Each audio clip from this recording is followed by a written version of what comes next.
All right, so I am here today with Dr. Barry McCarthy, Professor Emeritus from American University, clinical psychologist with a specialty with couples and sex therapy. You, with your partner, Emily, have written several books now on couples and sexuality. One in particular we're going to get to talk about today, but really has shaped our field, particularly the rekindling desire has become kind of a cornerstone. And then you have one on couple sexuality, female sexuality, and now male sexuality and all of its promise and problems for that matter. So you've been a speaker nationally and internationally. We've gotten to host you at St. Louis University where I'm at. And so I'm just really excited that we get to talk today about your work and in particular this contemporary male sexuality and confronting some of those myths that you write about. Right. I'm very excited about being here because I'm very excited about promoting this new model of male sexuality, which interestingly seems to be much more acceptable to females than to males. But I think that in fact, it is a measure of psychological and sexual health to adopt this new model. I really think it makes a difference.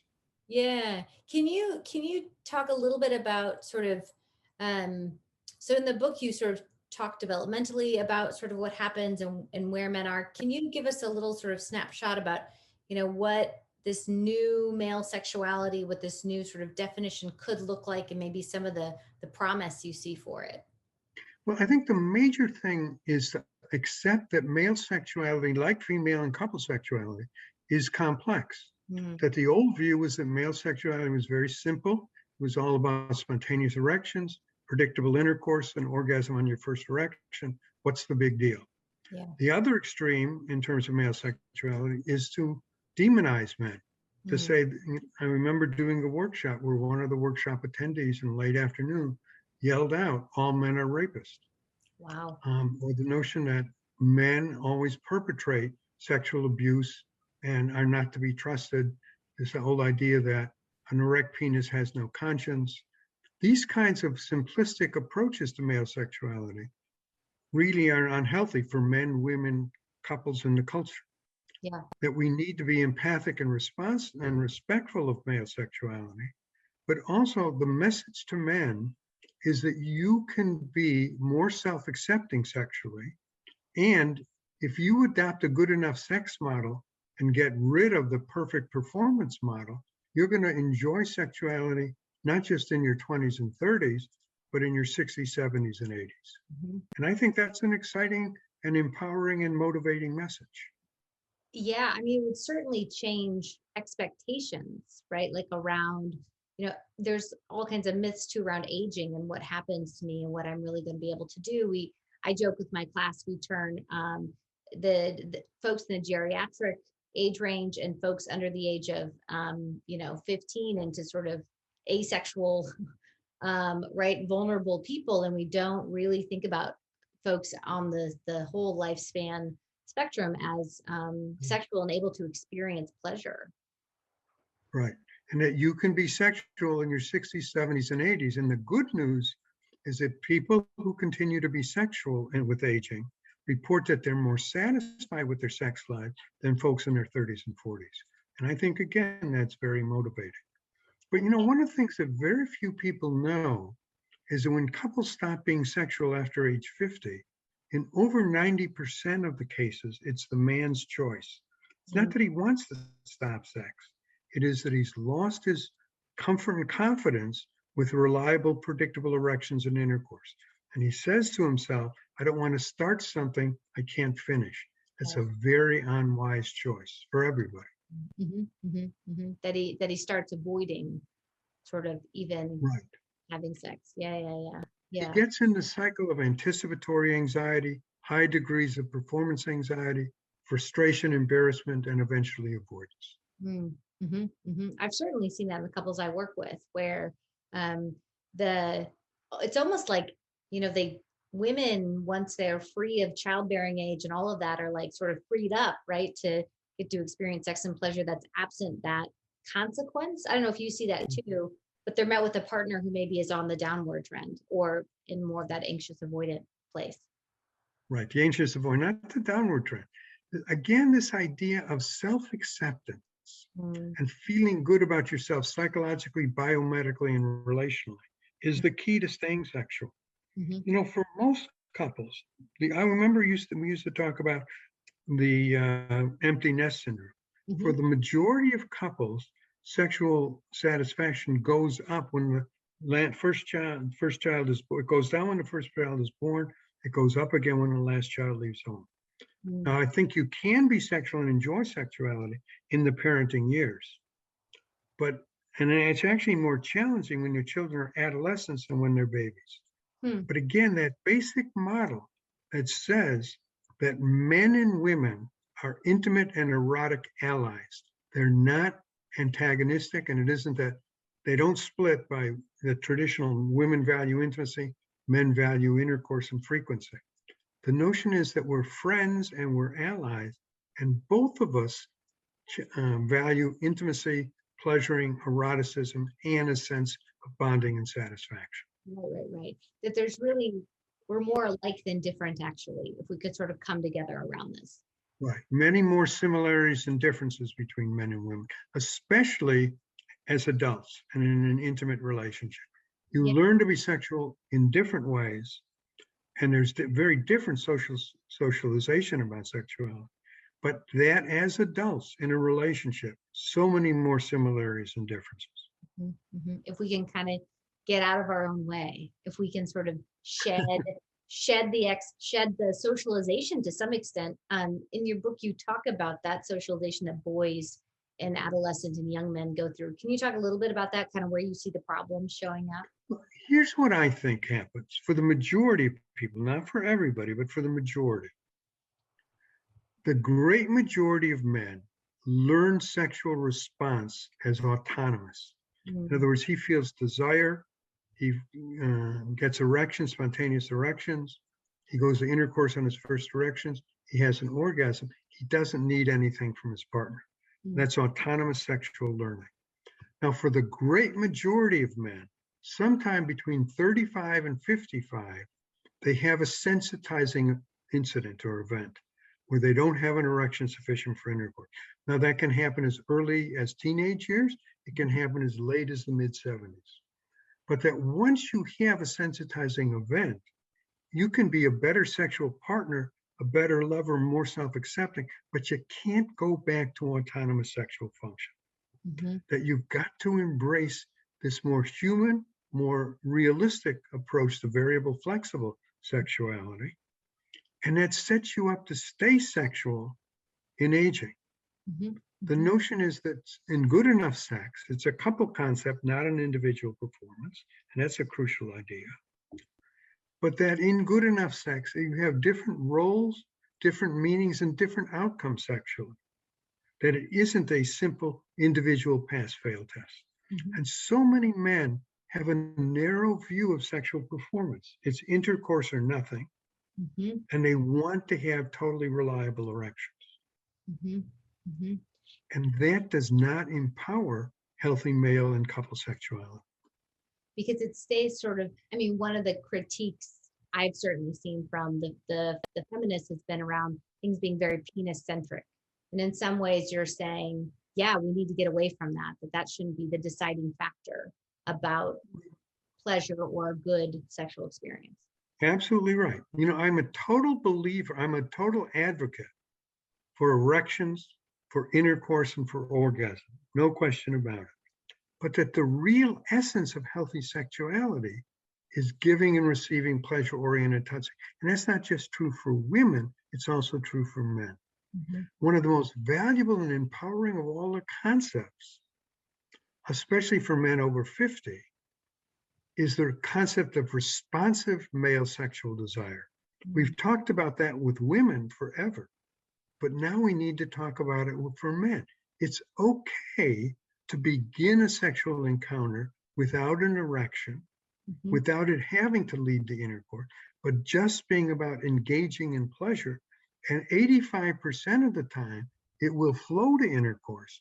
But when it doesn't, rather than panicking or apologizing, which is terribly anti-erotic, you turn towards your partner and say, let's have a sensual date, let's have an erotic date, or let's take a rain check. But don't apologize and don't panic. Yeah. I work quite a bit with couples around this, and I've heard many reactions to it. I had some men I worked with for a while who talked about just getting angry when it didn't work, or when they either had erectile dysfunction or they came more quickly than they wanted to, that the anger came up and their partner then sort of internalized that as I did something wrong. And it sets up this sort of like both of them have a negative experience then, and maybe both of them then avoid it. And they become enemies. They blame each other for the sexual failure rather than turning toward each other as intimate erotic friends and saying, let's share a sensual scenario. Let's share an erotic non-intercourse scenario. Let's just lay and hold. There's all kinds of ways you can stay together, be together. Right. But so what happens with so many couples, it becomes a power struggle. Whose fault it was that the sex didn't work? And the man is often unfair in blaming the woman, and the woman feels really demoralized. They're not intimate or erotic friends. Right. So let me make a point. Oh, go ahead, please. Well, I was going to ask about the power issue, because I find myself commenting on that a lot therapeutically. Like they're fighting about something that would really be good, like if they could come and sort of empower each other as opposed to sort of pick sides, they would actually go a lot further. Is that kind of what you're talking about, where it becomes this? Right, it becomes a power struggle about whose fault it was that the sex didn't flow. Right. And when you're caught in a power struggle, nobody wins. The man loses, the woman loses, the couple lose, and sex and intimacy lose. I feel the same way about parenting. Carry on. But let me make a point that I really think is a crucial and liberating point for men.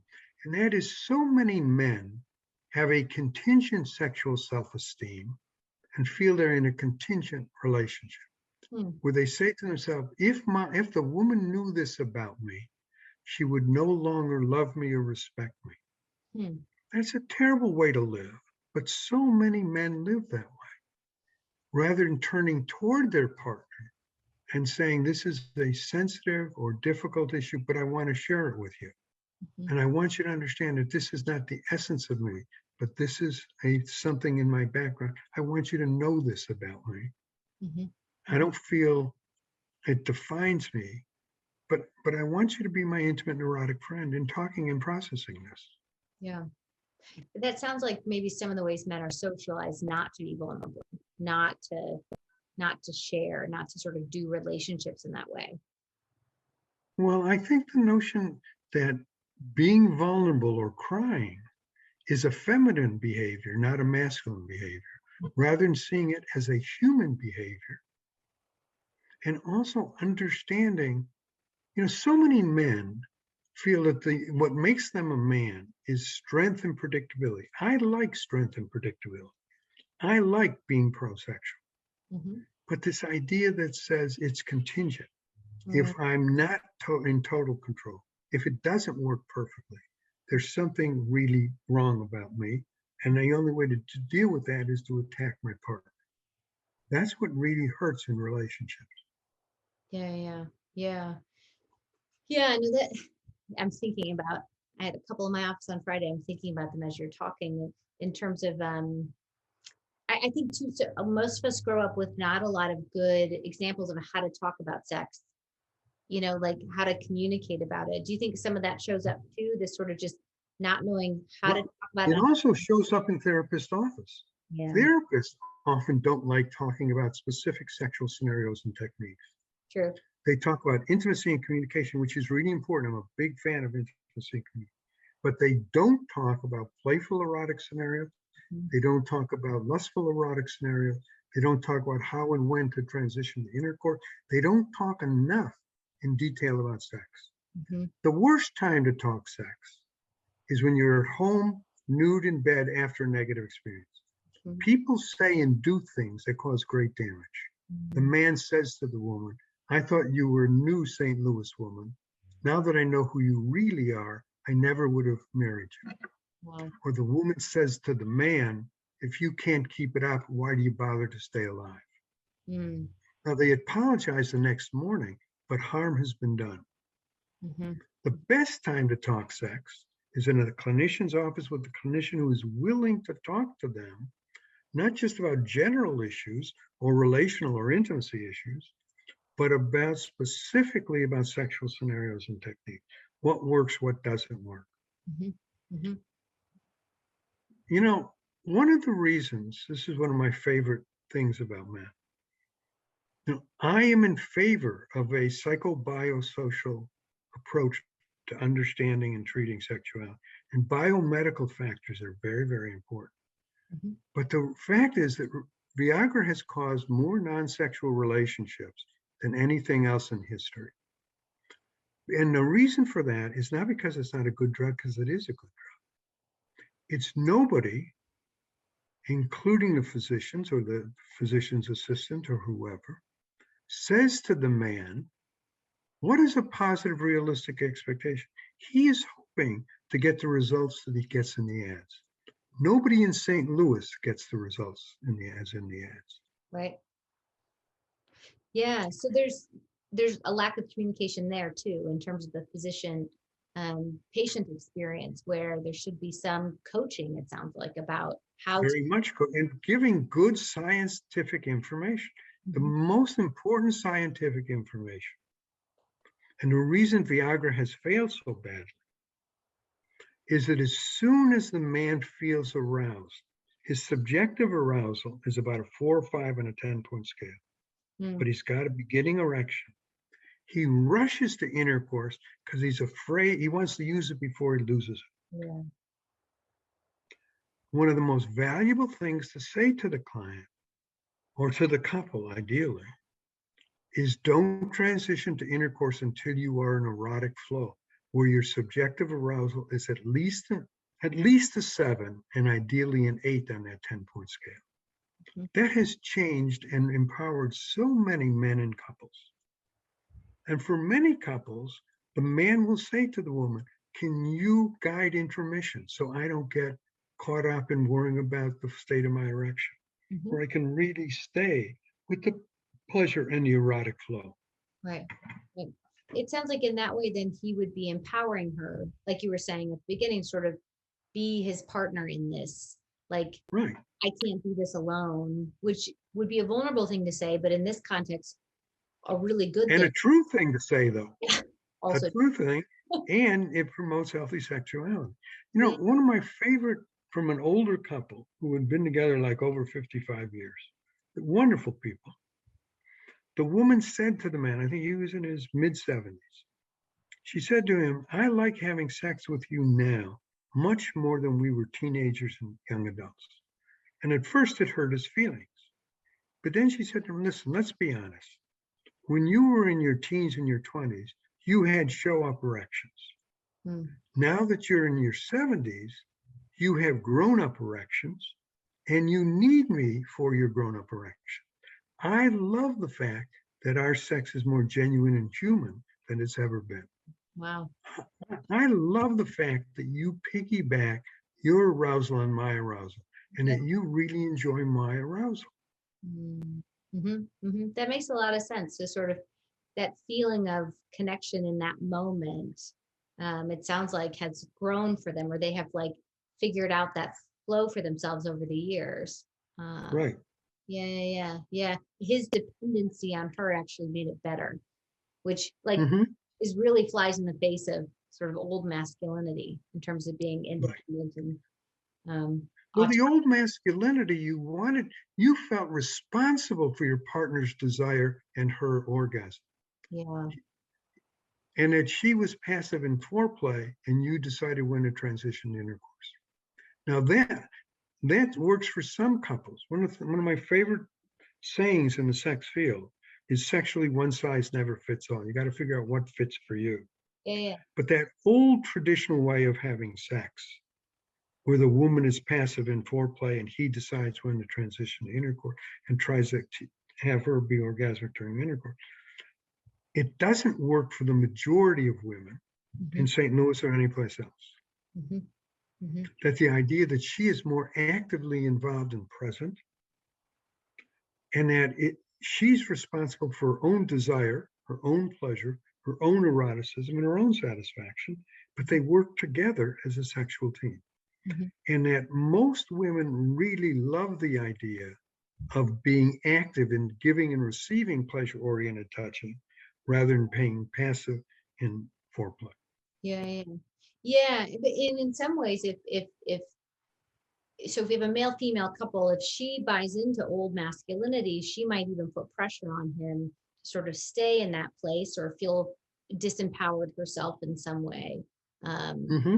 If I'm sort of say, I'm imagining a scenario where that would really, I mean, the whole thing would collapse at that point, right? Well, in my language, what has happened, remember, 1 out of 3 adult women complain of low desire. They once had desire early in the relationship and they've lost it. They say, is it me? Is it him? What's wrong? We have fatally flawed relationship. Should we open our relationship? Mm-hmm. I think for most people, she has lost her sexual voice. She views intercourse as his domain rather than a shared domain. Mm-hmm. Mm-hmm. And she also views foreplay as her being passive rather than being actively involved in giving and receiving touch. Now, that's one of my favorite things that I write about and talk about with folks.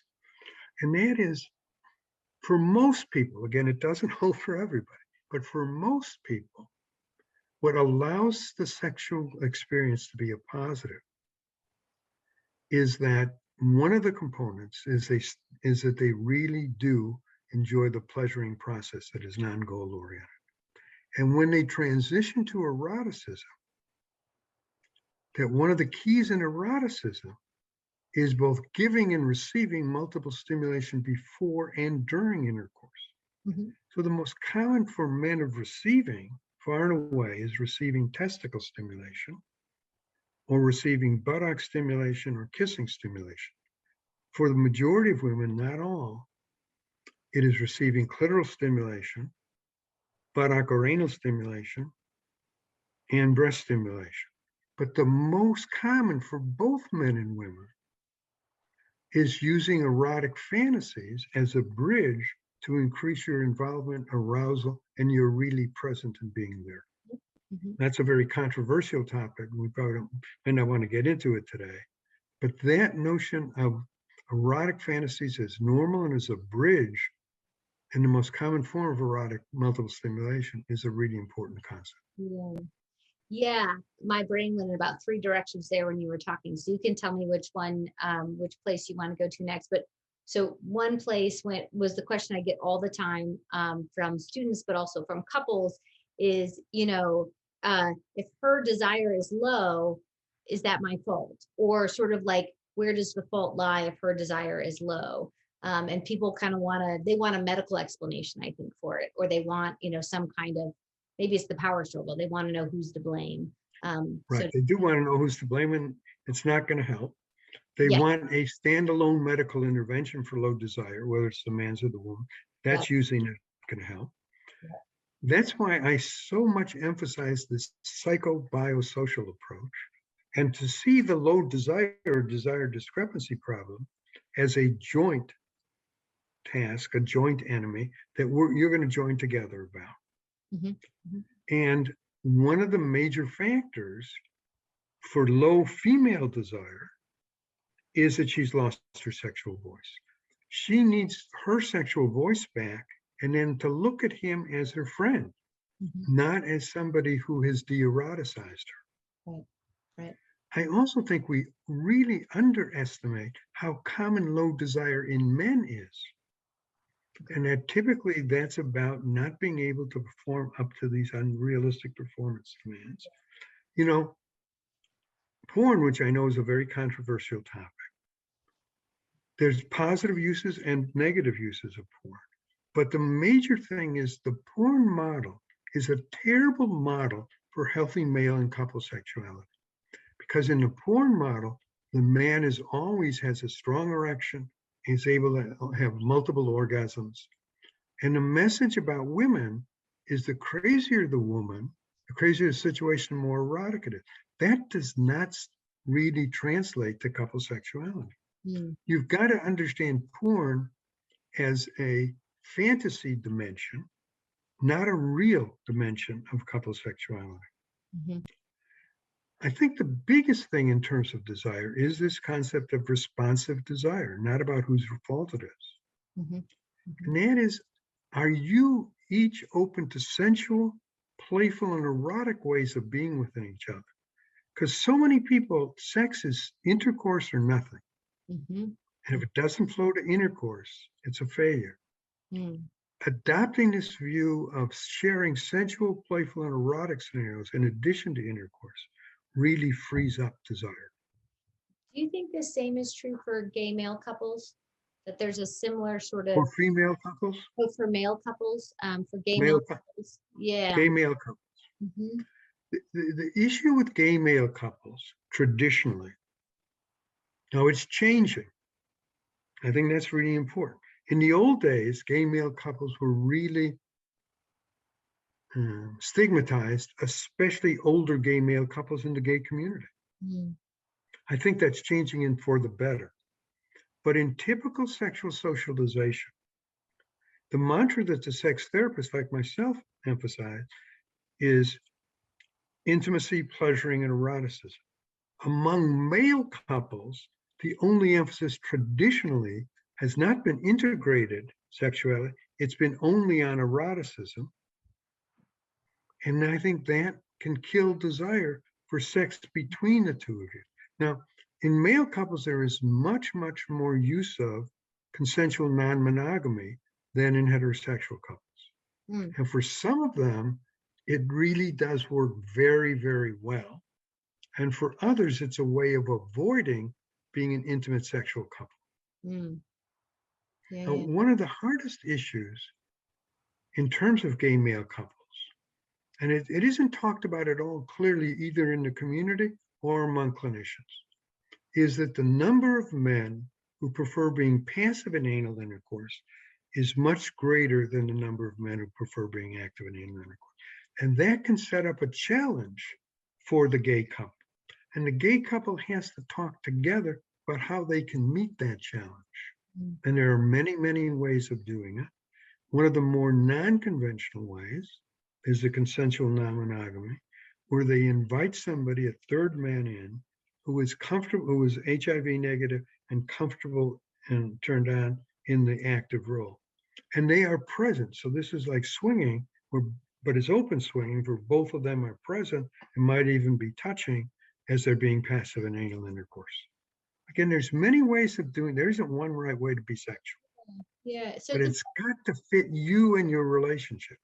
yeah, that's what I was just thinking. There needs to be some sort of willingness to explore, talk about, try out, you know, kind of what might work for us or what might work for me, and that Yeah. takes a level of openness between you and your partners to figure out what that could be, and maybe not And doesn't work. it's gotta be where you two are saying what fits for you.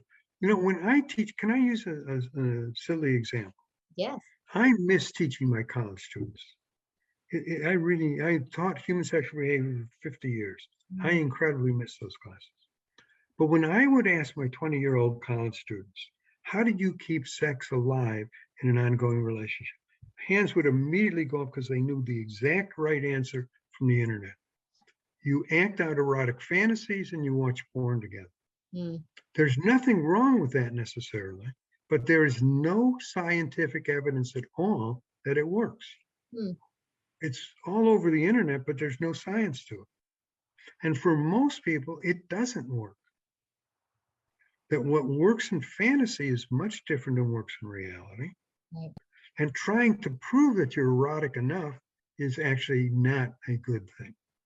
You've got to feel good about your erotic voice and integrating your erotic voice in the couple sexual style. And that usually the most common erotic voice is partner interaction arousal, not using sexual games, sexual toys, or watching porn. Yeah. Do you think that notion that you need to do, you need to watch porn or push yourself with a fantasy is still about that performance, still about that sort of needing to be better at this. It's as opposed to like the more human, what you just described, their connection, interaction, mutual touching, like sort of, it's almost like you're saying, like, we can just get back to actually something much simpler. And you can still experience, not that those things are wrong or bad, they're just different. It Right. might They're have not wrong or bad. It's right, whether it's a fit. But right. here's the thing. I love movies. COVID-19 has been a disaster for my life because I don't get to go to movie theaters. Mm. But movie sex is always dramatic, it's always perfect, and it's always a new couple. You never see ongoing relationships. Mm. The best sex, and I want to be really specific and clear about this, so we're talking the same language. The best sex clearly is mutual and synchronous sex. And what that means is that there's equal levels of high degree of desire, pleasure, eroticism, and satisfaction. It is the best sex. But even among the most loving, sexually functional couples, that occurs less than 50% of the time. Oh, wow. Most sex is asynchronous, positive, but better for one partner than the other. This idea that everybody has to do the same thing and have great sex. One of the old myths that I grew up with was the myth about spontaneous, simultaneous orgasm. Mm-hmm. The science is really clear that for most people, that trying to time 3 to 10 seconds of orgasm so it's simultaneous is a bomb. It doesn't work at all. Yeah. But again, to respect differences, I know people who swear by simultaneous orgasm, even though it doesn't make sense scientifically, it works for them. The question is how you can be accepting of yourself as a man or as a woman or as a couple with the idea that sometimes the sex is just wonderful. Sometimes it's extremely good for both of you. Sometimes it's better for one of you than the other. Sometimes it's good for one of you, but not for the other. And sometimes in 5 to 15% of encounters among loving, sexually satisfied couples, it's a bomb. It's okay to have lousy sex. Yeah. You turn toward each other and say, that's okay. We'll get together in another couple of days. Yeah, that's interesting. 5 to 15%. That's interesting. One of the questions I sometimes ask my new couples is if how often they found themselves laughing during or after sex, not at each other, but in a playful sort of like, and I'll sometimes say, sex can be weird and awkward, especially if you're trying something different or whatever. Like, how often do you laugh about it? And almost nobody said they do. Almost everybody is like, laugh? Like, and because I think there is that anxiety or judgment that comes next, as opposed to sort of. It's basically the message that we're not good enough. And the message specifically for men is my penis isn't large enough and I'm not erotic enough. Mm-hmm. That is the really poisonous message that our culture gives men.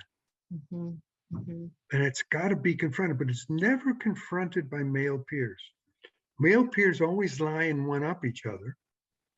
Male physicians say, I don't want to hear about it, just only write you a prescription for Viagra or teach you how to do penile injections. Mm-hmm. Mm-hmm. Because it reinforces this notion that sex is only about intercourse. Nobody says to the man or to the couple, do you value afterplay, whether it's silly afterplay or it's intimate afterplay or just warm and cuddly afterplay? Afterplay really does enhance satisfaction and is one of the most misunderstood and misused parts of sexuality. So I'm trying to argue for good enough sex. It's a couple concept of sharing pleasure and intimacy, seeing each other as both intimate and erotic friends. I think so many women look at their partner as their intimate friend, but feel de-eroticized by him. Because they're seen as a passive object, or As what? a passive object. Is that kind of what you're saying? Or is it the other parts of their life where it's like, you're the mother of the kids, you're that kind of thing? You're the good person, not the sexual person, not the person who integrates intimacy, pleasuring, and eroticism. Because I think that's the key for couples, whether the couple is married, whether the couple is partnered, whether the couple is straight, the couple is gay. One of the big challenges with lesbian couples is making sure that you find your erotic voice, including your orgasmic voice. Mhm. Lesbian couples are quite functional, including sexually, but the challenge is often that low desire discrepancy, low desire, because they think of each other as best friends, that they don't see each other as erotic allies. Hmm. And eroticism is an integral part of sexuality for men and for women, for straight and gay folks. Mhm. Mhm. Yeah, it's a matter of sort of being whole people for ourselves, but also that we see our partner that way. Right. Embodying all these different elements. I imagine that's part of, therapeutically when you worked, I imagine that's part of what you do is sort of look, maybe assess for where couples are at in that regard, and then work with them Right. to You begin. want to work with them and their goals, Mm, and that the message is let's shoot for good enough sex that mhm, is sometimes marvelous, sometimes is really good, and we can accept mediocre or dysfunctional sex without panic. mhm, That's the key to staying sexual. mhm, mhm, One of the things that has really depressed me about our culture and sex is that couples are having less sex now, and this is before COVID, than they were 10 years ago. mhm, That the most common problem for men and for women is secondary desire problems. And the major cause for men is they've lost comfort and confidence with erections and intercourse. And for women, it's this feeling of, I'm just not good enough. I've lost my sexual voice in terms of desire. mhm.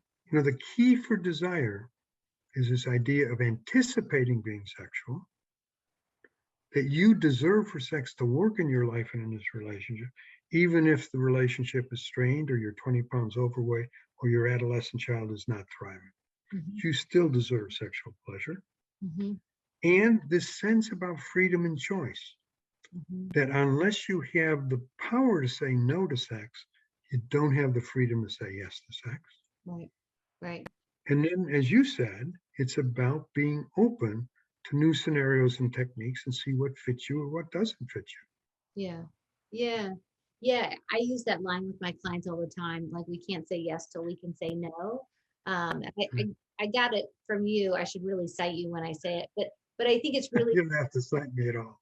because I really think like that's the essence of the power, right? Like if Right. if I know I can say no to my partner, then I feel sort of empowered as a person. I feel some Right. agency. I feel separate. And I can give consent now and enthusiastically give consent because I Right. know that there's But we're supposed to be talking about males specifically today. And that is, males certainly do not feel they have the power to say no to sex. mm, A mhm, real, really powerful male learning comes from adolescence, is that a real man never says no to sex. He mm, can be sexual, any woman, anytime, in any situation. mhm, And that is oppressive, and it ultimately subverts male sexual desire. mhm. He has the right to say no to sex. Let me use a controversial example. And this is not good science, so don't write it down. Okay. But my guess, because of my clinical work, is that somewhere between 1 out of 4 and 1 out of 5 males do not enjoy being filleted to orgasm. Mm, Now, that's totally different than the cultural stereotype, but it's true. But they would never say that to male peers, and they would never say that to their female partner, right, right. Because it's because it's men don't say no to oral sex. yeah, yeah, yeah, That's ridiculous. yeah, yeah. So we disempower men too, We by definitely disempower her. and in some ways, like, you know, I think when you said that, I thought, oh yeah, like they can't say no. And if they can't say no, then they always have to say yes. And then if they always have to say yes, do they risk, right? I think about moments where there's not clarity about consent, right? And so because men think they can't say no, they're supposed to go for it when really, Right. if, They, go ahead. they feel that they're not a real man if they say to themselves and say to the partner, I'm fatigued, I'm distracted, I'm really feeling just non-sexual now. Mhm. They see that as a negation of masculinity. Mm, And ultimately, it causes him and his partner great problems. yeah. Yeah. Well, because then, yeah, then there's an avoidance of it. There's conflict about it. There's, or there's doing it even when it doesn't go well. And then it seems to, it would feedback loop, right? It like perpetuates another terrible experience to sort of put on the pile. Right. Well, Yeah. when you think about the positive cycle first, let's do positive first. Okay. That's true of men, and it's true of women too, but it's especially important to say this to men, that the key to desire is not a spontaneous erection. Mm. It is your openness to giving, receiving, pleasure-oriented touching. That's the key. You want to anticipate being sexual, and you don't need an erection to anticipate being sexual. Mm-hmm. Mm-hmm. You also want to get into a pattern of feeling comfortable and giving and receiving. So many men are much more comfortable giving than they are receiving, and doing both is the thing that really feeds pleasure and eroticism for both. Mm-hmm. And not transitioning to erotic stimuli until their subjective arousal is a 4 or 5. Mm. And not transition to intercourse until their subjective arousal is 7 or 8. And then not just thrusting. The old way of having intercourse, and still the most common way of having intercourse in the United States, is man on top using short, rapid thrusting. That's not good for ejaculatory control. Mm-hmm. One of the things that you teach men in couples is different intercourse positions and different intercourse thrusting, especially circular thrusting. It really improves their relationship. Mm. And then being open to afterplay, whether it was a wonderful, an okay, or a lousy sex experience that says, I'm going to turn towards you, not away from you. Mm. Regardless of how it went. Pardon? Regardless of how it went, you sort of end. Right. It's non-contingent on how it went. Yep. I still care about you. I'm still connected to you. I still feel good about myself as a sexual man. Mm-hmm. It's a very important concept, Yeah. very seldom acted on. The notion is a real man would never do that. A real man would just leave the bedroom. Yeah, more of that old masculine, that old sort of stereotype about, because that seems too intimate, too emotional, too, Right. or shaming, like if it's not gone well, that I would stay there even if it was a bad experience, I should flee. And I would blame myself or blame her. Right. Both of them are very anti-sexual. Yeah. When you came and spoke, you gave a great stat that I repeat periodically, and I want to make sure I get it right. But you talked about how couples who have a problem with sex, it becomes 90% of their conflict. I can't remember how it went, but it would. So that's the sexual paradox. So here's my line about the sexual paradox, and I really mean this for both men and women. And that is, when sexuality goes well in your life as a person and well in your relationship, it is not the core issue. Mm. It's a small issue. It's a 15 to 20% issue, and it has two roles. It energizes your bond and allows you to feel desire and desirable. That's the healthy function of sex. The sexual paradox is when sex is dysfunctional, it's conflictual, but especially when it's avoided, it plays an inordinately powerful negative role, and it really demoralizes the individuals, and it threatens marital stability, or relational stability. And that one of my favorite one-liners is that good sex cannot save a bad relationship. But the much more common pattern is that bad sex subverts the loving relationship. And that's one of the ways of getting the couple to say, this is a joint problem. We're going to work on it as a team.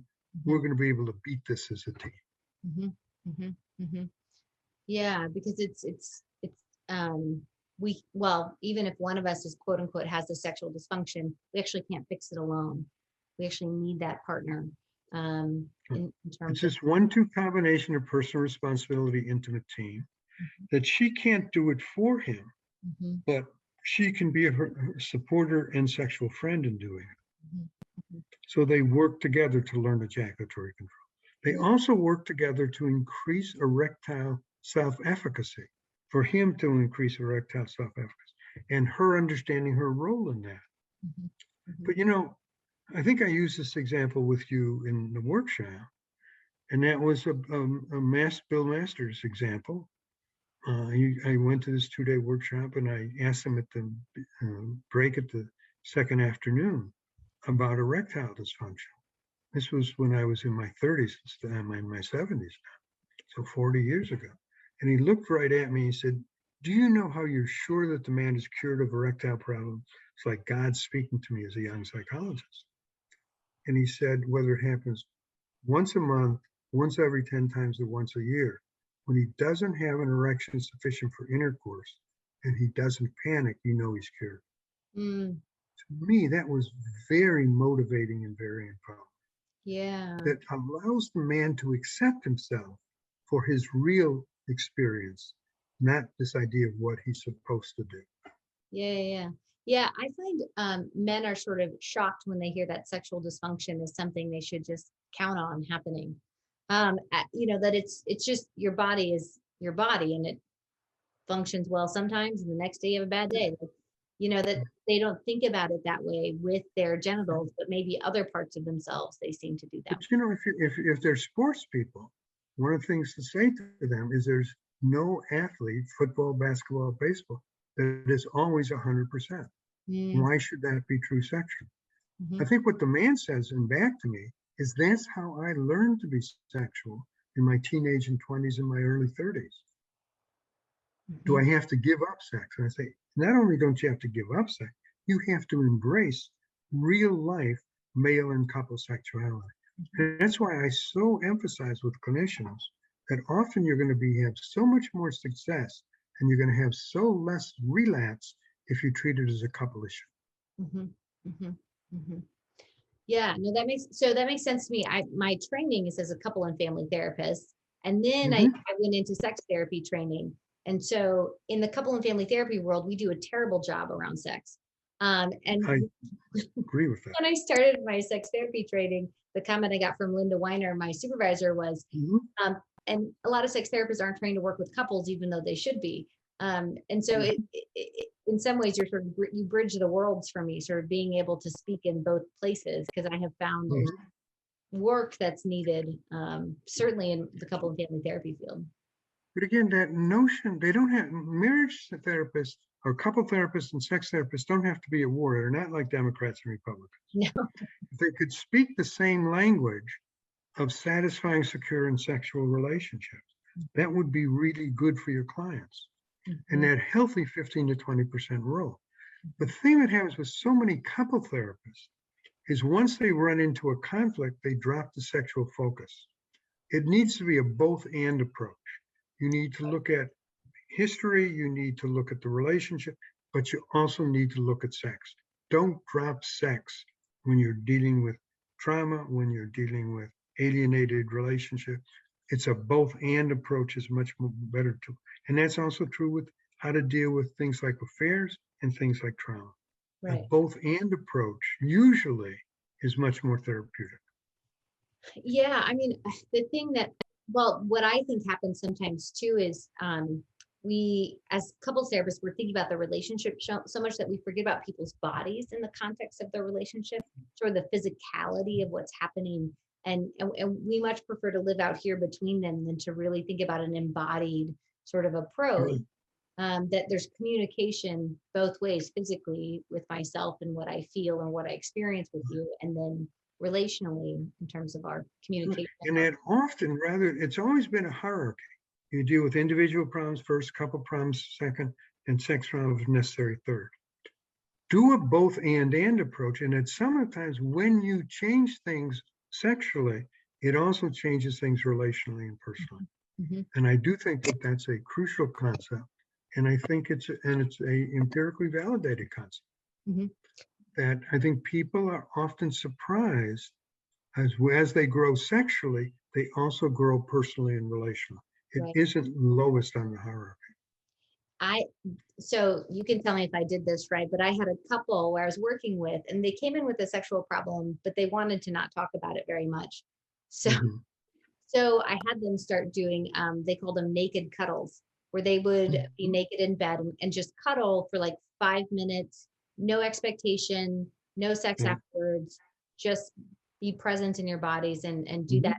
And what was interesting was about 2 weeks into it, she found herself becoming angry and finally expressed some things she had been angry about with him for a while, not about sex, but other things. And it sort of like erupted out of her. He kind of went, whoa. They came back together. They still had their naked cuddles going on. And she goes, I felt much better. And so like in some ways, something about the physicality and feeling close to him, very specifically physically close to him, allowed her to erupt them to come back together and it sort of dissipate. Well, It was kind of I call it a trust position, although I like the idea of a naked cuddle.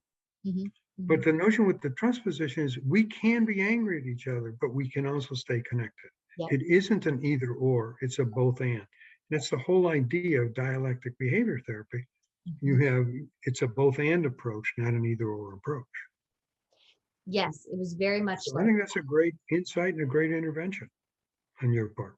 Yeah, it was one of those moments where I'm like, well, I guess we'll see how this goes. Where you're sort of also experimenting with the couple about what's going to help them move through it. Right. I was thinking about, with the good enough sex model, you have to allow, even in a therapeutic context, for couples to sort of create what would work for them. And that was the only thing this wife would agree to do. Right. So we went with it. So we're getting to the end of time here. Is there anything we haven't talked about that you wanted to be sure that we discussed or was brought up? Well, the one thing that I would emphasize specifically about men, and I hope this isn't going to be offensive to you or to your audience, but I think often men are treated as second-class citizens when it comes to therapy. That they're seen as not communicative enough, not in touch with their feelings, not able to express the way that the woman wants him to express. Rather than being empathic and respectful of the man, I think it's really important to confront when he does things that are unhealthy. Very important. But don't shame him.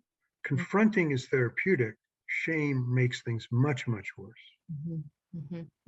That what you are basically saying to him, and this is true generally culturally, males have way too low expectations of a relationship and sex in a relationship. They emphasize stability rather than a sense of security. And this idea that they're open to positively influencing their partner and she can positively influence him is really an important concept.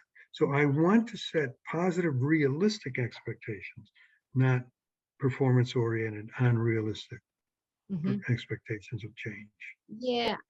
Well, I don't think what you said was controversial. That's certainly been some of the reading I've done the past 5 or 10 years is just about engaging men in therapy, figuring out how to communicate.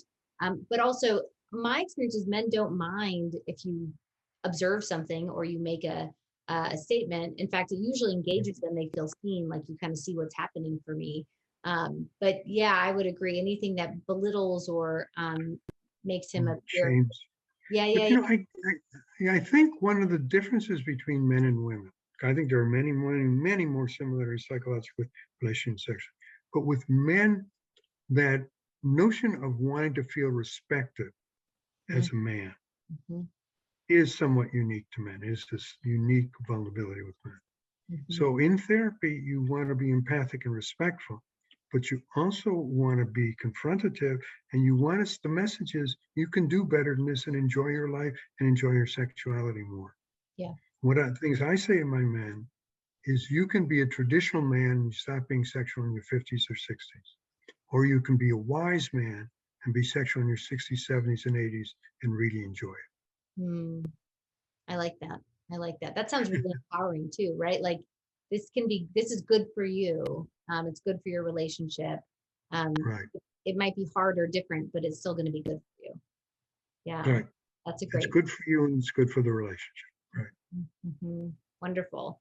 Well, thank you so much for your time. I so appreciate it. And I've been telling people about your book. I just recommended it today, actually, to a colleague of mine who's working with a couple who's going through some really similar things. So thank you so much for all that you've done and the contributions you've made. They've certainly been impactful. Well, thank you. And it was fun talking to you. You It really was.